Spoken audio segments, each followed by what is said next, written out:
Assalamualaikum warahmatullahi wabarakatuh. Halo, kembali lagi bersama saya Nurul Mifakujana. Oke, pada kesempatan kali ini saya akan menyampaikan materi mengenai sains dan kebangkitan Islam. A. Kebangkitan Islam dunia dan Indonesia. Salah satu faktor kebangkitan Islam dunia yakni adanya zaman globalisasi. Globalisasi merupakan pandangan masyarakat mengenai tatanan hidup. Tujuan dari globalisasi sendiri adalah mengubah pemikiran tradisional menuju pemikiran masyarakat yang modern. Terlebih lagi, Indonesia merupakan negara dengan jumlah muslim terbesar di dunia.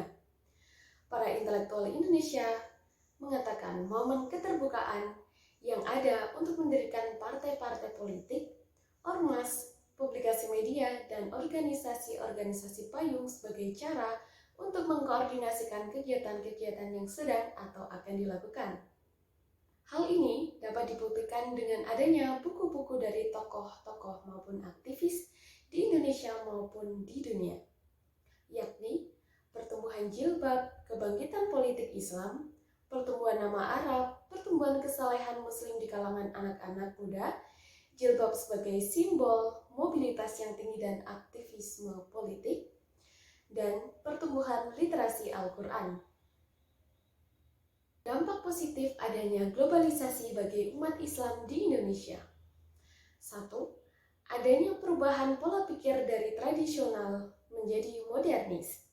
Yang kedua, semakin mudah untuk mendapatkan informasi dari luar sehingga dapat membantu menemukan solusi-solusi baru dalam usahanya membantu memecahkan masalah hidup. Makna dari kebangkitan Islam itu sendiri adalah bahwa nilai-nilai agama Islam itu sejalan dengan modernitas, demokrasi, masyarakat, sipil, ekonomi pasar, globalisasi, hingga kelas menengah.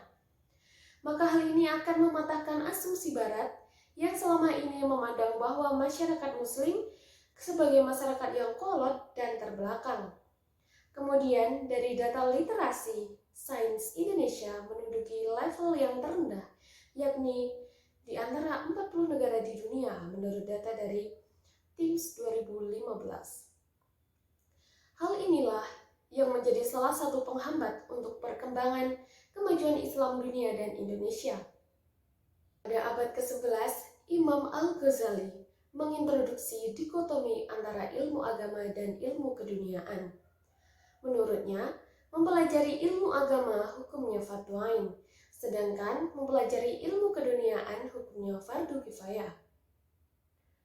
Pada zaman kolonial, ilmu keduniaan diantaranya sains dianggap sebagai produk jajahan, kafir dan anti-Islam. Sehingga masyarakat zaman kolonial hanya mempelajari ilmu agama dan yang berlaku hanya di pesantren saja. Sedangkan untuk ilmu keduniaan yang berlaku saat itu hanyalah ilmu kedokteran, yang dimana hanya orang-orang tertentu saja yang bisa mempelajarinya. C. Para tokoh pembaharuan dan pemikir Islam di Indonesia. Yang pertama, Syekh Abdullah Ahmad, Syekh Jamil Jambe, Syekh Abdul Karim Amrullah, Kiai Haji Ahmad Dahlan, Amin Rais, Nurholis Majid, Abdurrahman Wahid, dan Jalaluddin Rahman. D. Modernisasi umat Islam. Kini umat Islam mengalami lompatan modernisasi yang berlangsung unik. Menurut Woodshaw pada tahun 1988, semakin modern masyarakat Eropa justru semakin sejalan dengan ide-ide sekularisme. Kemudian menurut Hefner pada tahun 2000, sebaliknya, semakin modern masyarakat Muslim justru semakin memperlihatkan nilai-nilai agama. E. Pertumbuhan umat Islam. Pertumbuhan umat Islam berpendidikan masa kini menghasilkan pemikiran untuk pentingnya menguasai ilmu sains untuk merebut kejayaan Islam kembali. Namun, pada interaksi Islam dan sains menimbulkan 3 pola pikir. Yang pertama, sains dan al-Islam merupakan domain yang berbeda. Hal ini mengakibatkan tidak adanya konflik di antara keduanya.